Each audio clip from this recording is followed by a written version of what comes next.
مسعود رحمۃ اللہ تعالیٰ علیہ یہ ان پاکیزہ ہستیوں میں سے ہیں کہ جن کی نگاہ اور علم اور عمل کے ذریعے اسلام کی نورانی شمع روشن ہوئی اور بھٹکتے ذہنوں کو مرکز رشد و ہدایت ملی اور پیاسی نگاہوں کو عشق اور محبت کے پانی سے سیراب کیا اور سلگتے ہوئے دلوں کو شریعت کی چاندنی سے ٹھنڈک دلوں میں پہنچایا۔ ان آفتاب ہدایت میں سے ایک رب کے وہ شہباز ہیں کہ جن کا نام خواجہ فرید الدین گنج شکر رحمۃ اللہ تعالیٰ ہے۔ آپ کی جو ولادت ہے وہ 569 یا 571 سن ہجری بتائی جاتی ہے اور آپ ملتان کے مشہور جو قصبہ ہے کھتوال وہاں پر آپ کی ولادت باسعادت ہوتی ہے۔ آپ کا اصل نام تو مسعود ہی ہے اور فرید الدین گنج شکر رحمۃ اللہ تعالیٰ علیہ کے لقب سے دنیا بھر میں آپ مشہور ہو گئے۔ اور کرم بلائے کرم یہ ہے کہ آپ کا جو سلسلہ نسب ہے سیدنا فاروق اعظم رضی اللہ تعالیٰ عنہ سے جا کے ملتا ہے۔ حضرت فرید الدین گنج شکر رحمۃ اللہ تعالیٰ علیہ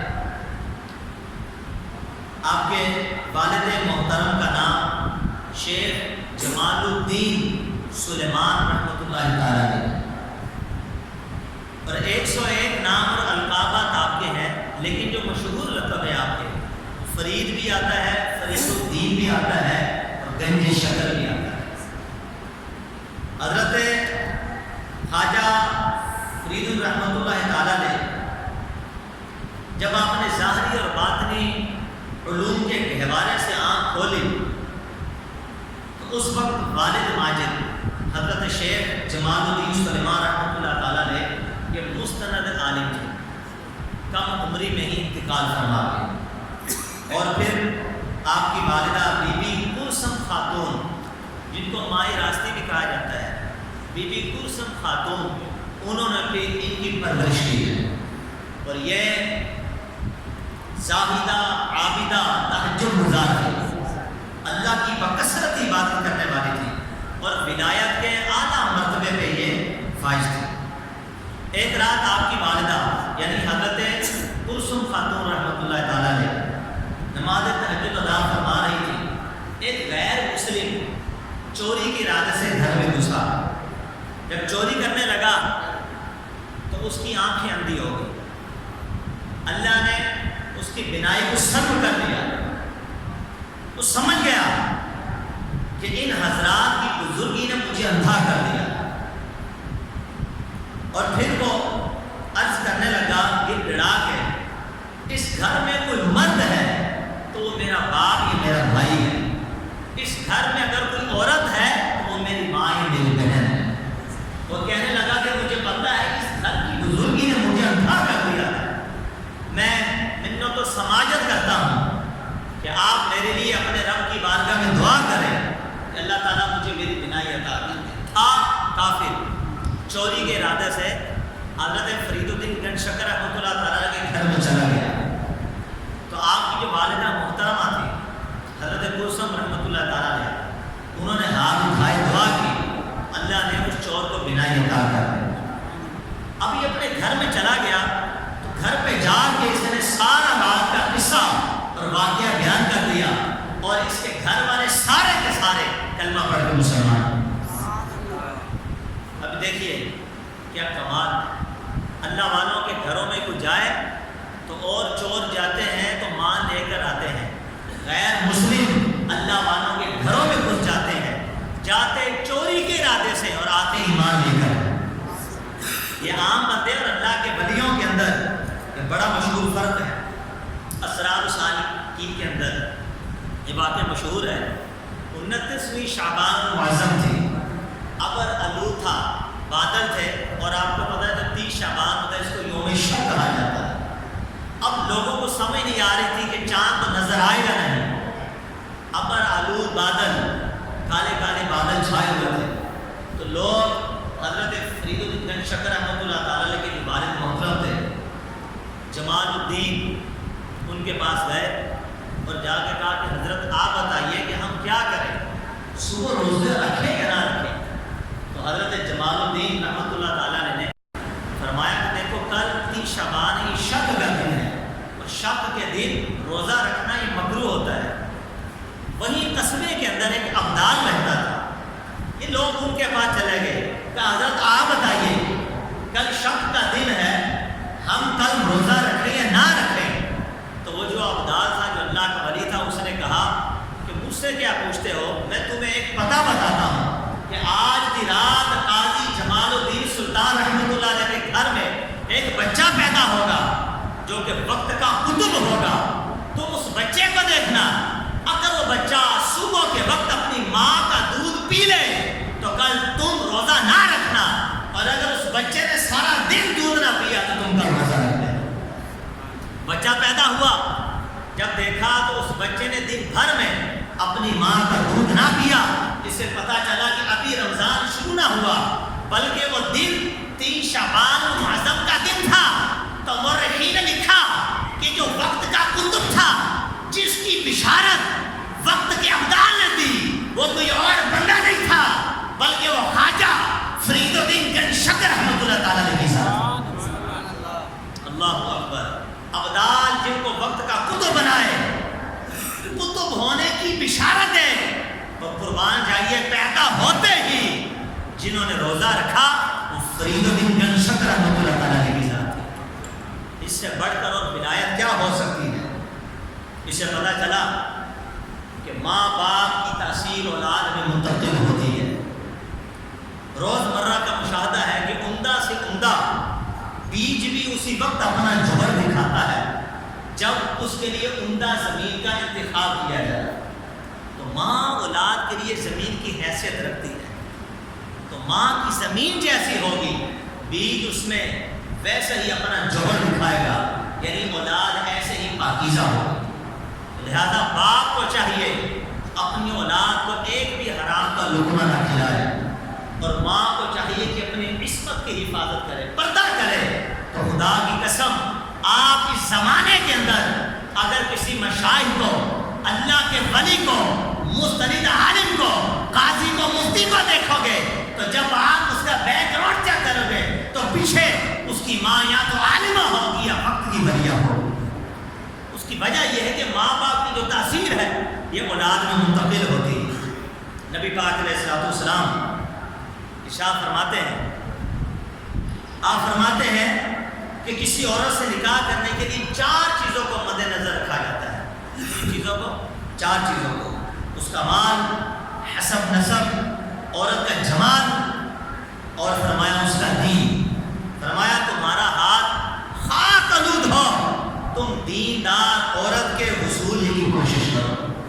حسن و جمال کو نہ دیکھو، حسب نسب کو نہ دیکھو، دولت کا نہ دیکھو، بلکہ دیندار عورت کو دیکھو۔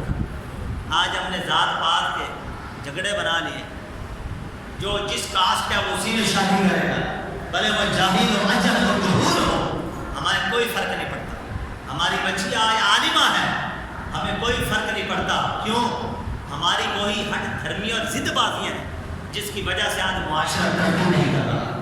تو لہٰذا یہ ذات پات کو نکال کر کفر کے اندر اگر ہم پلہ ہو رہا ہے، اس کی سیرت اور کردار اس کا اچھا ہے، تو میں یہی مشورہ دوں گا کہ اپنی بچی کی شادی اسی عالم سے کرو، گھرانہ سارا اللہ والوں کا ہو جائے گا، اور یہی عالم آپ اور آپ کی اولاد کی انگلی پکڑ کے اپنے ساتھ جنت میں لے جائے گا۔ تو اس سے پتہ چلا کہ تاثیر ماں باپ کی اولاد میں منتقل ہوتی ہے۔ حسن اتفاق ہے کہ سلسلہ چشتیہ کے جو عظیم پیشوا ہے حضرت قطب الدین بختیار کاکی رحمۃ اللہ تعالیٰ علیہ، حضرت خواجہ معین الدین چشتی رحمۃ اللہ تعالیٰ علیہ، حضرت خواجہ فرید الدین گنج شکر رحمۃ اللہ تعالیٰ علیہ، ان تینوں کے باپ کا عمری میں انتقال کر گئے تھے، اور ان کی پرورش ان کی والدہ نے کی، اور ان تینوں کی والدہ اللہ کی ولیہ تھی۔ تو پھر اولاد ایسی نہ نکلے تو پھر کیسے نکلے؟ اولاد کے اندر تو پھر ماں کی تاثیر یقیناً ہی جائے گی۔ اور تربیت کا انداز بھی دیکھیے، آپ کو گنج شکر بھی کہا جاتا ہے، اس کی وجہ تو میں آگے جا کے ذکر کروں گا۔ حضرت خواجہ رحمۃ اللہ تعالیٰ علیہ جو فرید بڑی پسند تھی۔ تو ماں نے کہا بیٹا نماز پڑھا کر، کیا کیا کر؟ نماز پڑھا کر۔ اللہ تعالیٰ اپنے بندوں کو انعامات سے نوازتا ہے، تو نماز پڑھے گا تو تجھے شکر ادا کرے گا۔ آپ نماز پڑھتے تو ماں چپکے سے مصلی کے نیچے ایک شکر کی پڑیا رکھ دیتی، نماز پڑھتے مصلی اٹھاتے پڑیا نکلتی اس کو کھانا شروع کر دیتے۔ ایک بار والدہ محترمہ کام سے نکل گئی تو تاخیر ہو گئی، یاد آیا کہ آج میرا بیٹا نماز پڑھے گا تو میں نے تو مصلی کے نیچے شکر کی پڑیا نہیں رکھی، تو وہیں دل ہی دل میں اللہ کی بارگاہ میں دعا کی، اے اللہ آج فرید کی والدہ کی محبت کی لاج رکھ لینا۔ اب جب گھر پہ پہنچی بیٹے کو دیکھا کہ نماز پڑھ کے فارغ ہو گیا، بیٹے کو کہا بیٹے نماز پڑھ لی؟ عرض کی جی حضور اماں نماز پڑھ لی ہے۔ فرمایا شکر ملی؟ فرمایا شکر آج شکر تو ملی، لیکن جب لیکن کا لفظ بولا تو والدہ کا ایک طرح سے دل ہی رک گیا کہ شاید نہیں ملے۔ آپ نے کہا ماں شکر تو ملی لیکن آج ایسے ملی اس شکر کا ذائقہ ہی کتنا کمال تھا۔ تو کہا رب تیرا شکر ہے کہ پہلے فرید کی والدہ شکر کھلاتی تھی، آج فرید کا رب فرید کو شکر کھلا رہا۔ اس سے پتہ چلا کہ گھر کے اندر والدین کو چاہیے ہیلے بہانے سے اپنے بچوں کو کسی حکمت اور مصلیحت کے تحت بچوں کو نماز پڑھنے کی لالچ دیں، مصلی کے لیے چاکلیٹ رکھ دیا کریں، میٹھی چیزیں رکھا کریں تاکہ ہمارے بچے نماز کی طرف بھی آئیں۔ امام غزالی رحمۃ اللہ علیہ فرماتے ہیں کہ ہر عمل سے پہلے ریا ہوتی ہے، پھر وہ عادت بنتی ہے، پھر وہ عبادت بنتی ہے۔ ایک تو ہوتے مادر ذات ولی، ان کی بات نہیں کی جا رہی، ایک وہ جو مادر ذات ولی نہیں ہوتے لیکن ریا دیکھتے ہیں، دیکھنے کو پھر عادت بناتے ہیں، عادت کے بعد پھر ان کی عبادت بنتی ہے، پھر اللہ تعالیٰ ان کو بلال کا درجہ عطا فرما دیتا ہے۔ تو کمال کی بات یہ کہ اے بہن تو اگر قرآن پڑھے تو تیرے قرآن پڑھنے کی وجہ سے تیرے بھائی عمر کی تقدیر بدل سکتی ہے۔ اللہ اکبر کبیرہ والحمدللہ حمدن کثیرہ۔ قربان جائیے، ماں اگر قرآن پڑھے تو لوگ دیکھتے ہیں کہ کربلا کے میدان میں حسین کا کٹا ہوا سر نیزے کی نوک پر بھی رب کا قرآن پڑھتا ہے۔ یہ والدہ کی تاثیر کا اثر ہے کہ کربلا کے اندر بھی کٹا ہوا سر بھی امام حسین کا نیزے کی نوک پر ہے، لیکن سر اب بھی بلند ہے اور رب کا قرآن پڑھ رہا ہے۔ اور قربان جائیے، ایک اور واقعہ میں آپ کی بارگاہ میں عرض کرتا ہوں۔ حضرت قطب الدین بختیار کاکی رحمۃ اللہ علیہ جو فرید گنج شکر رحمۃ اللہ علیہ کے پیر و مرشد ہیں، یہ 4 یا 5 سال کی عمر میں تھے، قاری صاحب کے پاس استاد صاحب کے پاس گئے سپارہ پڑھنے کے لیے۔ تو قاری صاحب نے کہا پڑھو، الف لام میم شروع کر کے پورا سپارہ پڑھ دیا، اور پڑھو۔ تو جب قاری صاحب نے دوسرا سپارہ پڑھنے کی کہا، سیقول الصفا وہ بھی پڑھ دیا، تلک الرسل فضلنا یہ بھی پڑھ دیا، لن تنالوا البر یہ بھی پڑھ دیا، والمحسن من النساء یہ بھی پڑھ دیا، یعنی پڑھتے پڑھتے پڑھتے پڑھتے 14 پارے زبانی پڑھ دی۔ 4-5 سال کی عمر۔ قاری صاحب نے کہا کہ بیٹا پھر تجھے کیا پڑھاؤں؟ کہا کہ سبحان الذی اسری بعبدہ، 5واں پارہ جہاں سے 15واں پارہ جہاں سے شروع ہوتا وہیں سے آپ پڑھنا شروع کر دیں۔ تو قاری صاحب نے کہا کہ بچے جہاں سے 14 پارے تو نے حفظ کیے ہیں، بقیہ بھی وہاں سے کر لیتا۔ اس نے کہا کہ میں نے یہ پارے اپنی ماں کی گود میں حفظ کیے ہیں۔ آپ فرماتے میری ماں سپورٹس تھی، میں گود میں ہوتا، گھر کی صفائی بھی کرتی رہتی تھی، قرآن بھی پڑھا کرتی تھی، مجھے اپنی ماں کی گود میں پڑھنے کی وجہ سے مجھے 14 کے 14 پارے حفظ ہو گئے۔ تو جب ماں ایسی ہو تو پھر بچہ قطب الدین بختیار کاکی بنتا ہے۔ جب ماں کلثوم راستی ماں ہو تو پھر بچہ فرید گنج شکر احمد اللہ تعالیٰ نے بنتا ہے۔ ارے جب والدہ خدیجہ جو کبریٰ ہو تو بیٹی فاطمہ تو زہرا ہی بنتی ہے، اور جب ماں فاطمہ ہو تو پھر بیٹا حسن حسین ہی بنتا ہے۔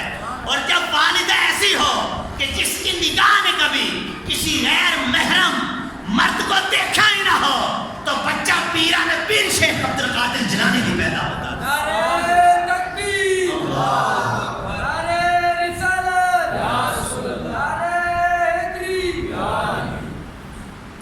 پتہ چلا کہ والدین کی جو تاثیر ہے وہ اس کی اولاد میں اثر رکھتی ہے۔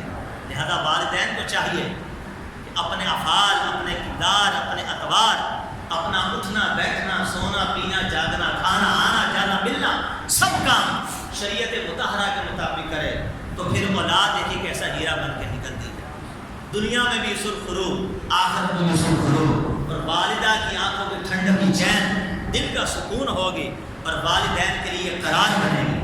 لیکن ہمارے ہاں تو بالکل الٹ چل رہا ہے، بچوں کو تعلیم دی جا رہی ہے، نماز کی لالچ نہیں بلکہ لالچ کس کی؟ اگر اچھے مارکس سے پاس ہو گیا، اگر فرسٹ پوزیشن لے گیا تو تیرے کو اینڈرائڈ موبائل دلواؤں گی، ٹیبلٹ دلواؤں گی، کمپیوٹر دلواؤں گی، بچے تمہیں بائک دلواؤں گا، کار دلواؤں گا، تمہیں فلاں ہاسٹل پہ رکھواؤں گا، دبئی کا وزٹ ہوگا، طرح طرح کے دنیا کو پانے کی، وہ دنیا کے جن کو مصطفیٰ نے مردود کہا، مردہ ہے، اور اس دنیا کی حیثیت رب کے نزدیک مچھر کے پر جیسی بھی نہیں ہے۔ مچھر کے پر کی جو حیثیت ہوتی ہے اللہ کے ہاں دنیا کی وہ بھی حیثیت نہیں ہے۔ جس دنیا کی حیثیت کو پانے کے لیے ہم بچوں کو طرح طرح کے لالچ دیتے ہیں، ارے لالچ دو ان کو نماز کا، لالچ دو ان کو قرآن کا۔ ہر ماں ہر باپ کی یہ خواہش ہونی چاہیے کہ ہمارا بچہ عاشق مصطفیٰ بنے، عاشق رسول بنے، ناموس مصطفیٰ کے لیے مٹنے کے لیے تیار ہو جائے، ہمارا خاندان اس بچے کے ہاتھ میں ہو، اس بچے کے دامن کو خاندان پکڑے اور اس کے پیچھے پیچھے جنت میں داخل ہو جائے۔ وہ کب ہوگا؟ جب بچہ عالم بنے گا۔ لہذا ہر خاندان کے اندر کم از کم ایک عالم بعمل ضرور ہونا چاہیے جو گھر والوں کی اصلاح کا اور بخشش کا ذریعہ بنے اور پوری امت کی اصلاح کا اور معاشرے کی اصلاح کا ذریعہ بنے۔ لہذا والدین کو چاہیے اپنے بچوں کو وہ لالچ دیں کہ جن سے دنیا تو بہتر ہو لیکن آخرت بھی سمجھ جائے۔ آئیے تعلیم و تربیت حضرت خواجہ فرید الدین شکر رحمۃ اللہ تعالیٰ علیہ کی ہم سماعت کرتے ہیں۔ چونکہ آپ خاندان شرافت اور علمی وجاہت میں ممتاز تھے اور آپ کا خاندان تھا اسی لائق، اس لیے بچپن ہی سے آپ نے تعلیم اور تربیت کا سلسلہ شروع کر دیا۔ 12 سال کے تھے جب قرآن حفظ کر لیا اور پھر آپ نے عربی، فارسی اور دینیات پڑھ کے تو باب المدینہ الاولیاء ملتان شریف میں روانہ ہوئے اور 18 سال کی عمر کو پہنچے تو وہاں جا کے آپ نے مولانا منہاج الدین ترمذی رحمۃ اللہ علیہ کے مدرسے میں داخل ہو کے وہاں آپ نے عربی پڑھی، قرآن، حدیث، فقہ، علم و کلام، یہ سارا وہاں سے پڑھا اور علوم مروجہ کے ساتھ ساتھ عربی اور فارسی کی کتابیں بھی پڑھ ڈالی۔ قربان جائیے، روزانہ ایک قرآن شریف ختم کرنے کا معمول تھا۔ یہ ہوتی اہل اللہ کی علامت۔ ہمارے پاس ایک رکوع پڑھنے کے لیے وقت نہیں، ہم قرآن کے رکوع نہیں پڑھ سکتے، پڑھے کیسے آتا ہی نہیں، آئے کیسے خود پڑھا ہی نہیں تھا، تو لہٰذا اپنے اوپر تو ظلم کر بیٹھے، خدا را اپنے بچوں پہ ظلم نہ کرے، ان کو مدرسے میں بھیجے، قرآن پڑھیں، قرآن کی تعلیم کو عام کریں۔ نبی علیہ السلام فرماتے ہیں اپنے بچوں کو نبی کی محبت، نبی کی اہل بیت کی محبت اور قرآن کا علم سکھاؤ۔ تو لہٰذا یہ سکھانا ضروری ہے، اس سے دنیا بھی بہتر ہوگی، آخرت بھی سمجھ جائے گی۔ اور طلب علم میں بڑی لگن اور یکسوئی دکھائی جس کے بنا پر اساتذہ کی توجہ آپ کی طرف ہوگی۔ فرید الدین شکر رحمۃ اللہ تعالیٰ علیہ ایسے دلجوئی اور یکسوئی کے ساتھ پڑھتے تھے کہ اساتذہ کی توجہ کا مرکز بن گئے۔ اور قربان جائیے، حضرت شیخ جلال الدین تبریزی سہروردی رحمۃ اللہ تعالیٰ نے ان کو دیکھا تو آپ نے ایک انار دیا، فرمایا بیٹا اس کو کھا لو۔ وہاں درویش تھے اور ان کا روزہ تھا، یہ سبحان اللہ، علم دین پڑھ رہا ہے اللہ کا ولی، روحانیت کے درجے بھی طے کر رہا ہے۔ درویشوں کا روزہ نہیں تھا، آپ نے کھایا نہیں، درویشوں کو دے دیا۔ درویشوں نے نار کھا کر اس کے چھلکے پھینکے۔ افطاری کا وقت آیا تو حضرت فرید الدین شکر رحمۃ اللہ تعالیٰ نے دیکھا کہ چھلکے پڑے تھے، ان میں ایک انار کا دانہ لگا ہوا تھا، تو چھلکوں میں سے ایک چھلکا اٹھایا، انار کا دانہ کھایا۔ فرماتے جیسی کھایا تو ایسا محسوس ہوا کہ روحانیت کی روشنی نے ان کے وجود کو جگمگا دیا۔ پھر فرماتے ہیں کہ واقعہ میں نے اپنے پیر و مرشد سیدنا قطب الدین بختیار کاکی رحمۃ اللہ تعالیٰ علیہ کو سنایا۔ انہوں نے فرمایا بیٹا ساری برکت اور سارا روحانی فیض اسی ایک دانے میں تھا جو تیرے اندر پہنچ گیا۔ فرمایا باقی تو وہ سارا کا سارا پھل تھا۔ تو اللہ والے کس طرح دینے والوں کو اپنے فیض سے نوازتے اس سے پتہ چلا کہ کھانے کے ذرات کھانے چاہیے، دسترخوان میں پڑے ہوئے روٹی کے ٹکڑے چھوڑنے نہیں چاہیے، اسراف ہے، منع ہے، اور قیامت کے دن اس کے بارے میں پوچھا جائے گا۔ حضور علیہ السلام نے ارشاد فرمایا جو کھانے کے گرے ہوئے ٹکڑے اٹھا کر کھائے وہ فراخی یعنی خوشحالی کی زندگی گزارتا ہے۔ فرمایا اس کی اولاد میں کم عقلی سے حفاظت رہتی ہے۔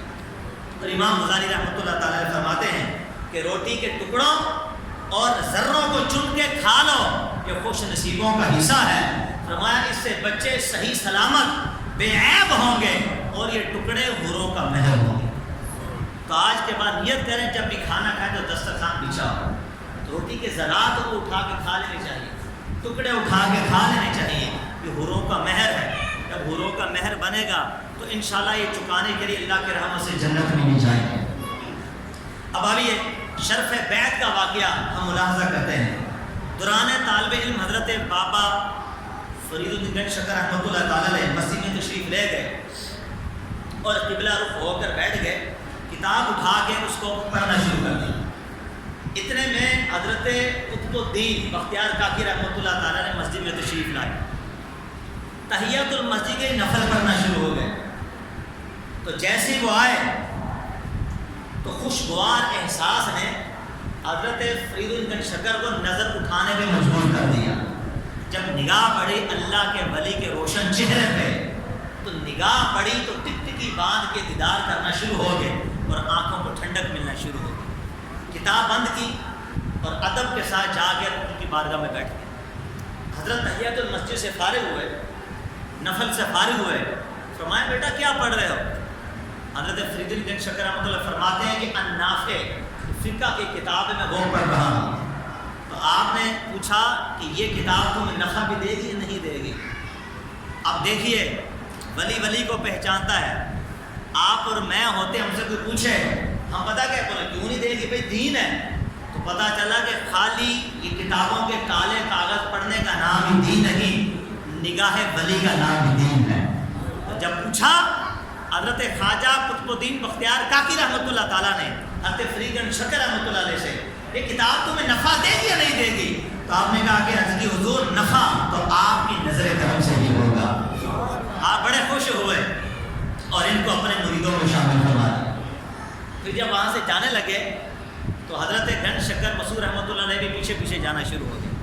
تو آپ نے فرمایا تم وہیں رکو، علم دین سیکھو، سیکھ کے دلی آ کے مجھ سے ملاقات کرنا۔ کیوں کہ بے علم جو زاہد وہ شیطان کا مسخرہ ہوتا ہے۔ تو پتہ چلا کہ جو ولی ہوگا وہ عالم ہوگا۔ ہر عالم کے لیے ولی ہونا شرط نہیں، لیکن ولی کے لیے عالم ہونا شرط ہے۔ بغیر علم کے لیے بغیر علم کے کوئی ولی نہیں بن سکتا۔ اللہ اکبر۔ نبی پاک علیہ السلام نے ارشاد فرمایا، راوی حضرت ابو درداء ہے، حضور نے فرمایا، کہتے میں نے حضور کو فرماتے ہوئے سنا جو علم کی تلاش میں کسی رستے پہ چلتا ہے اللہ تعالیٰ کو اس کے لیے جنت کا راستہ نکال دیتا ہے۔ اللہ اس کے لیے جنت کا راستہ آسان فرما دیتا ہے۔ اور علیہ السلام اور فرمایا فرشتے طالب العلم کے عمل سے خوش ہو کر اس کے پاؤں کے نیچے اپنے نورانی پر بچھا دیتے ہیں۔ اور زمین، بے شک زمین اور آسمان کے فرشتے اور پانی کے اندر جو مچھلیاں ہیں یہ علم دین سیکھنے کے لیے استغفار کرتی رہتی ہیں۔ علم دین سیکھنے کے کیا فضائل ہیں؟ اور حضور نے فرمایا کہ عالم کی فضیلت عابد پر ایسی ہے جیسی 14ویں رات کی چاند کی فضیلت دیگر ستاروں پر۔ اور فرمایا بے شک علماء یہ وارث انبیاء کہلاتے ہیں۔ پتہ چلا کہ علم دین کیسا نایاب ہے، اس کی فضیلت کیسی ہے۔ انما یخشی اللہ من عباد العلماء۔ اللہ فرماتا ہے کہ اللہ سے کون ڈرتا ہے؟ علم والے ہی ڈرتے ہیں۔ قل هل يستوي الذين يعلمون والذين لا يعلمون۔ ابو ان کو فرما دو عالم اور جاہل کبھی بھی برابر نہیں ہو سکتا۔ تو عالم کا ادب و احترام کرو، اس کی صحبت میں بیٹھو، کچھ سیکھو، اپنے بچوں کو دین سکھاؤ تو فرشتے نورانی پر بچھانے کے لیے تیار ہیں۔ آسمان زمین کے فرشتے دعا کرتے ہیں اس کے لیے، یہاں تک کہ پانی کی مچھلیاں دین سیکھنے کے لیے استغفار کرتی ہیں۔ یہ کس کے لیے ہے؟ ہر عام بندے کے لیے نہیں، بلکہ اسی کے لیے ہے کہ جو عالم بعمل ہو۔ اب آئیے ایک دو واقعے ذکر کروں۔ حضرت فرید الدین شکر رحمۃ اللہ تعالیٰ علیہ یہ امام اعظم ابو حنیفہ کے مقلد تھے۔ محبوب الہی سید محمد نظام الدین اولیاء آپ فرماتے ایک مرتبہ فرید گنج شکر نے ارشاد فرمایا اول مذہب امام اعظم ابو حنیفہ کا ہے، دوسرا امام شافعی کا ہے، تیسرا امام مالک کا ہے، چوتھا امام احمد بن حنبل کا ہے، اور فرمائے چاروں حق ہیں، کسی قسم کا شک نہ کرنا چاہیے، لیکن ان چاروں میں افضل مذہب امام اعظم ابو حنیفہ کا ہے۔ اور فرمایا ایک مرید پر جس طرح لازم ہے اپنے پیر کے شجرے کو جاننا، اسی طرح ہر ایمان والے پر لازم ہے اپنے مذہب کے شجرے کو جاننا۔ فرمایا اگر تمہیں کوئی پوچھے کہ تم کس کے مذہب پر ہو، کس کی تقلید کرتے ہو، تو کہو میں مذہب امام اعظم ابو حنیفہ پر ہوں، اور وہ ابراہیم نخعی کے مذہب پر ہے، اور وہ علقمہ بن قیس کے مذہب پر ہے، اور وہ حضرت صحابی رسول عبداللہ بن مسعود کے مذہب پر ہے، اور عبداللہ بن مسعود رسول اللہ کے مذہب کے اوپر ہے۔ یعنی یہ جو شجرہ مذہب ہے اس کو یہ بھی علم ہونا چاہیے۔ تو صوفیہ کی باتیں ہی نرالی ہوتی ہیں، صوفیہ کی باتوں کا کیا کہنا، اللہ اکبر کبیرہ۔ آئیے جب تحصیل علم دین ختم کر کے، چونکہ پیر و مرشد نے کہا تھا کہ دہلی میں انڈیا ہندوستان چونکہ برصغیر یہی تھا سارا، فرمایا میرے پاس دہلی میں آنا۔ تحصیل علم دین کے بعد مدینہ الاولیاء ملتان واپس آئے اور اپنے مرشد شیخ خواجہ قطب الدین بختیار کاکی کی خدمت میں دہلی حاضر ہوئے۔ خرقہ خلافت پا کر دروازہ غزنویہ کے نزدیک ایک برج میں مجاہدے میں منہمک ہو کے، اور دہلی میں انہوں نے اپنے دادا پیر خواجہ معین الدین چشتی اجمیری رحمۃ اللہ تعالیٰ علیہ کی بارگاہ میں بھی حاضری دی، وہاں سے بھی فیض اکتساب حاصل کیا، اور کچھ عرصے اپنے پیر و مرشد کی بارگاہ میں رہے۔ ان کے حکم سے چند سال ہانسی میں مقیم ہو گئے۔ اب آگے کا جو واقعہ ہے وہ ایمان تازہ کر دینے والا واقعہ ہے۔ ایک ایک لفظ پہ آپ توجہ کیجیے گا، اور اللہ تعالیٰ اپنے اولیاء کو کیا عطا فرماتا ہے اور اولیاء اپنے بندوں کو کیا عطا فرماتے ہیں۔ اب آئیے سنیے، ایک مرتبہ سلطان الہند خواجہ رحمۃ اللہ تعالیٰ علیہ دہلی میں، یعنی فرید گنج شکر رحمۃ اللہ علیہ کے پیر مرشد کون ہے؟ قطب الدین بختیار کاکی، اور ان کے پیر کون ہے؟ سلطان الہند خواجہ معین الدین چشتی اجمیری رحمۃ اللہ تعالیٰ علیہ۔ تو فرید الدین کے دادا مرشد کون ہے؟ سلطان الہند خواجہ خواجہ ہند الولی حضرت خواجہ معین الدین چشتی اجمیری رحمۃ اللہ تعالیٰ علیہ۔ اب یہ دہلی میں اپنے مرید قطب الدین بختیار کاکی کے پاس آئے، تو وہاں پہ ہوا کیا، ہندوستان کے جو والی شمس الدین التمس اور پورے لوگ وہاں زیارت کے لیے اور حضرت کی قدم بوسی کے لیے آئے۔ جب سلطان الہند کی زیارت قدم بوسی کر کے وہاں سے چلے گئے، تو خواجہ نے قطب الدین بختیار کاکی کو کہا کہ تو نے مجھے اپنے ایک مرید کے بارے میں بتایا تھا کہ جس کا نام خواجہ فرید الدین گنج شکر ہے، وہ کہاں ہے، وہ کیوں نہیں آیا؟ تو آپ نے فرمایا کہ حضور وہ عبادت و ریاضت میں مشغول ہے۔ فرمایا اچھا، تو پھر ہم اس کے پاس چلتے ہیں۔ عرض کی حضور آپ نہ جائیے، میں بلوا لیتا ہوں۔ فرمایا نہیں، اب ہم خود ہی جائیں گے۔ تو سلطان الہند اٹھے، قطب الدین بختیار کاکی کو ساتھ لے گئے، اور جو چلا گاہ تھا جہاں پر وہ عبادت و ریاضت میں مشغول تھے وہاں پہنچے۔ اللہ اکبر، جب وہاں پہنچے تو اندر جیسے ہی پہنچے تو جس کمرے میں آپ محب ذکر و عبادت ہے وہاں مسحور کن خوشبو پھیل گئی، اور آپ نے گھبرا کر آنکھیں کھولی، دیکھا تو سامنے آپ کے پیر و مرشد قطب الدین بختیار کاکی رحمۃ اللہ تعالیٰ علیہ کھڑے تھے۔ اور آپ نے فرمایا بیٹا اپنی قسمت پہ ناز کر، دیکھ تجھ سے ملنے کے لیے سلطان الہند خواجہ معین الدین چشتی اجمیری خود تشریف لے آ رہے ہیں۔ اب آپ جب اٹھنے لگے تو زہد عبادت ریاضت سے آپ بڑے کمزور ہو چکے تھے، پھر گرا کے نیچے گرے، رونا شروع ہو گیا۔ جب اٹھنے کی طاقت نہ رہی تو اب اٹھایا کس نے؟ دایاں بازو سلطان ہند کے ہاتھ میں ہے اور بایاں بازو قطب الدین بختیار کاکی کے ہاتھ میں ہے۔ یوں اٹھایا اور اٹھا کر خواجہ خواجہ نے اللہ کی بارگاہ میں دعا کی، اے اللہ فرید کو قبول کر اور کامل ترین درویشوں میں اس کو شامل فرما۔ تو فرید کے لیے آواز آئی کہ ہم نے فرید کو قبول کیا، فرید اثر اور وحید دہر ہے، قربان جائیے مقام آپ کو عطا کیا۔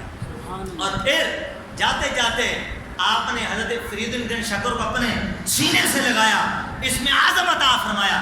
جیسے سینے سے لگایا یوں محسوس ہوا جسم آگ کے شعلوں میں گر گیا ہے. پھر یہی تپش آہستہ آہستہ شبنم کی طرح ٹھنڈی ہو گئی اور آنکھوں کے سامنے کئی حجابات اٹھ گئے. اللہ اکبر. اور طویل سیاحت اور ریاضت عبادت کر کے جو دولت عرفان آپ کو حاصل نہ ہوئی، خواجہ خواجگاہ نے ایک نگاہ کرم سے وہ سب کچھ اپنے مرید کو سینے سے لگا کے عطا فرما دیا. اسی طرح دونوں حضرات بیٹھے تھے، سلطان الہند اور قطب الدین بختیار کاکی. حضرت فرید بن شکر احمد فرید کا مطلب ہی یکتا ہے. کیا مطلب؟ یکتا.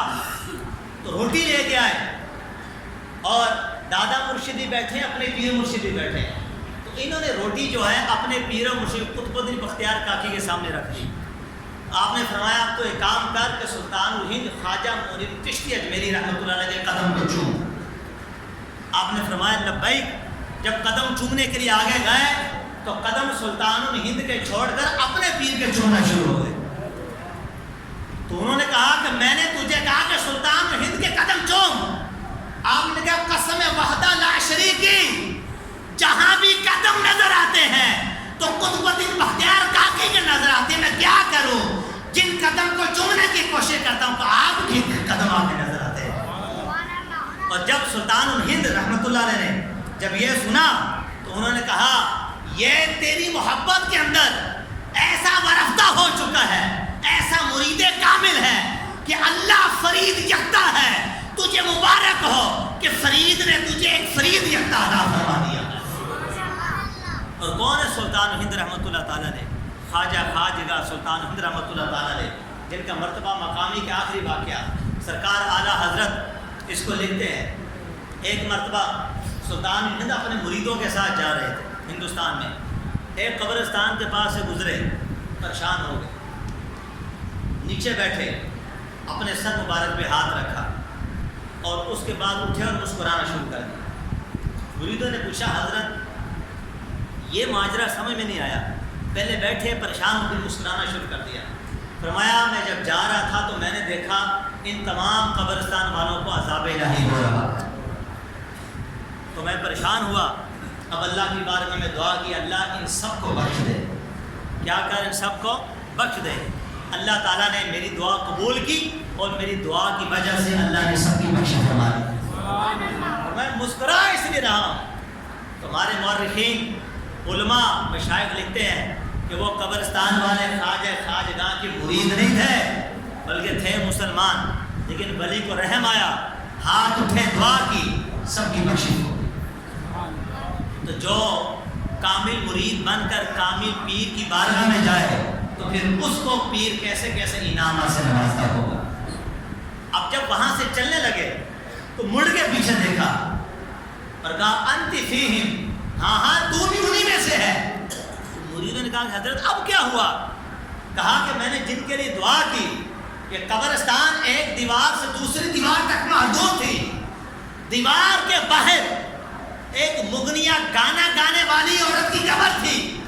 میں جب دعا کر کے جانے لگا میری دعا سے اللہ نے سب کی بخش فرما دی. وہ مغنیہ اس نے مجھے پیچھے سے آواز دی، کہا کہ آنا فلانا تم مغنیہ تم. حضرت میں گانا گانے والی گناہ گار ہوں.